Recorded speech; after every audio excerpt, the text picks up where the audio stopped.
Welcome to Spectrum IAS Academy. This is Paira Slobothras. So this is the video meant for IAS IPS guidance. So ఈ వీడియోలో తెలుగు మీడియంలో IAS IPS preparation ప్రారంభించాలి అంటే ప్రాథమికంగా ఏ books మనం సేకరించాలి, ఏ బుక్స్తో మనం తెలుగు మీడియంలో ముందుకు వెళ్ళాలి అని మనం పరిశీలించినట్లయితే కొత్తగా ప్రిపేర్ అయ్యే వాళ్ళు తప్పనిసరిగా కూడా పాఠశాల పుస్తకాలను మనం చదవాల్సిన ఆవశ్యకత. అంటే అసలు ముందు డిగ్రీ పూర్తయిన తర్వాత సివిల్ సర్వీసెస్ రాయాలి అంటే తప్పనిసరిగా మనకి బేసిక్స్ మీద పట్టు ఉండాలి. ఈ బేసిక్స్ మీద పట్టు అనేది ఎలా వస్తుందయ్యా అంటే ప్రాథమికంగా ఉన్నటువంటి పాఠశాల పుస్తకాలని అధ్యయనం చేయాలి. అంటే ఉదాహరణకి తెలుగు మీడియం వాళ్ళు అయితే 6వ తరగతి, 7వ తరగతి, 8, 9, 10 తరగతులు ఇంటర్మీడియట్ వరకు బుక్స్ చదివినట్లయితే మనకి ఆ యొక్క బేసిక్స్ అనేవి ఏర్పడతాయి. అంటే బుక్స్ ఇప్పుడు మనం 2 రకాలుగా మనకి తెలుగు మీడియంలో ఉన్నాయి. ఒకటి ఓల్డ్ తెలుగు బుక్స్, 2 ఇప్పుడు టెక్స్ట్ బుక్స్ మారిన తర్వాత వచ్చినటువంటి తెలుగు బుక్స్. ఈ రెండిట్లో ఏది తీసుకోవాలి అంటే ప్రస్తుతం ఉన్నటువంటి తెలుగు బుక్స్ యొక్క అప్రోచ్ కొంచెం డిఫరెంట్గా రాయటం జరిగింది. దానికంటే ముందు మీకు ఓల్డ్ బుక్స్ పాత పుస్తకాల షాపుల్లో లభ్యమైనట్లయితే వాటిని జిరాక్స్ చేసుకునే సరే పాత పుస్తకాలలో ఇన్ఫర్మేషన్ చాలా బాగా విరివిగా విస్తృతంగా ఉంది. ఉదాహరణకి 6th క్లాస్ సోషల్ స్టడీస్ తీసుకున్నట్లయితే దాంట్లో ఉన్నటువంటి చరిత్ర కానీ, దాంట్లో ఉన్నటువంటి సివిక్స్ కానీ, దాంట్లో ఉన్నటువంటి భౌగోళిక శాస్త్రం కానీ క్లియర్గా మనకి 6th, 7th, 8th, 9th వరకు బాగా వివరించుకుంటూ వచ్చారు. ప్రపంచ చరిత్ర అనేది మనకి 9th క్లాస్లో ఉంది, 10th క్లాస్లో ఉంది. సివిల్ సర్వీసెస్ రాసే వాళ్ళకి ప్రపంచ చరిత్ర కూడా తెలియాలి. అంటే చరిత్ర యొక్క ప్రాథమిక అంశాలు అనేవి నేర్చుకోవాలి ముందు. అది భారతదేశ చరిత్ర అయినా, అది ప్రపంచ చరిత్ర అయినా ప్రాథమిక అంశాలు నేర్చుకోవాలి. ఈ ప్రాథమిక అంశాలు ఓల్డ్ తెలుగు పుస్తకాల్లో చాలా సమాచారం ఎక్కువగా ఉందండి. ముందు ఈ బేసిక్స్ అనేవి మనకి ఏర్పడితే ఆ బేసిక్స్ నుంచి మళ్ళీ తర్వాత మనం వేరే టెక్స్ట్ బుక్స్ చదవాల్సిన ఆవశ్యకత ఉంది.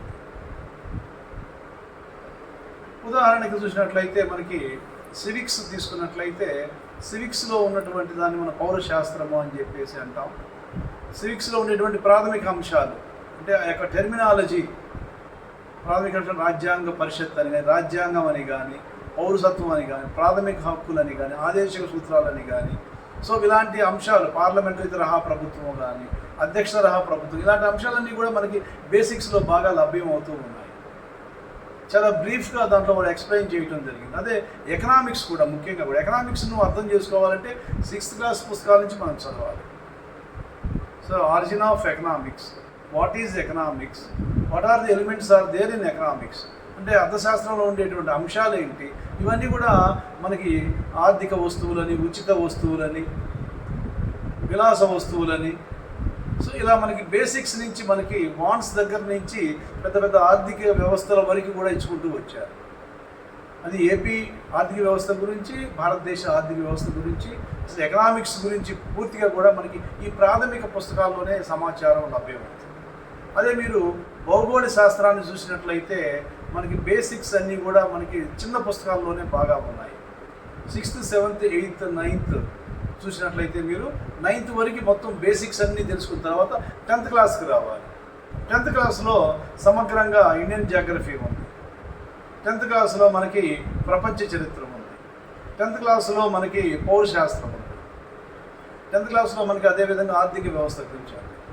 ఇవి అధ్యయనం చేసిన తర్వాత మనకి +1, +2లో భారతదేశ ఆర్థిక వ్యవస్థ పుస్తకాలు బాగున్నాయండి, చరిత్ర పుస్తకాలు బాగున్నాయి. ప్రపంచ చరిత్ర మీద ఒక బుక్ ఉంది, భారతదేశ చరిత్ర మీద ఒక బుక్ ఉంది, అట్లనే జాగ్రఫీ మీద ఉన్నాయి. అన్ని పుస్తకాలన్నీ కూడా మనకన్నీ కూడా ఈ యొక్క తెలుగు పుస్తకాలు టెక్స్ట్ బుక్స్ చదవటం ప్రారంభించండి.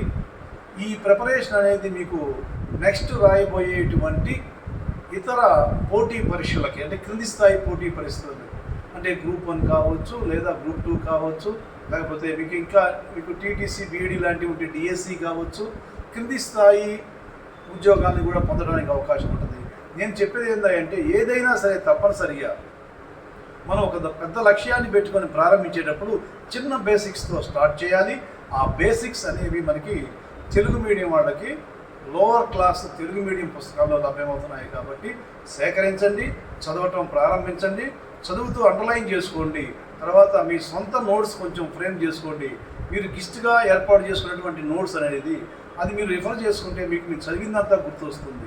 ఈ విధంగా అధ్యయనాన్ని ప్రారంభించండి. ముందు హిస్టరీతో ప్రారంభించండి. మీకు హిస్టరీ అంటే ఇంట్రెస్టింగ్గా ముందుకెళ్తుంది కాబట్టి మనకి కొంత కాన్ఫిడెన్స్ లెవెల్స్ పెరగడానికి అవకాశం ఉంటుంది. మరొక వీడియోలో మరికొన్ని అంశాలు మీకు తెలియజేస్తాను. Thank you very much. All the best.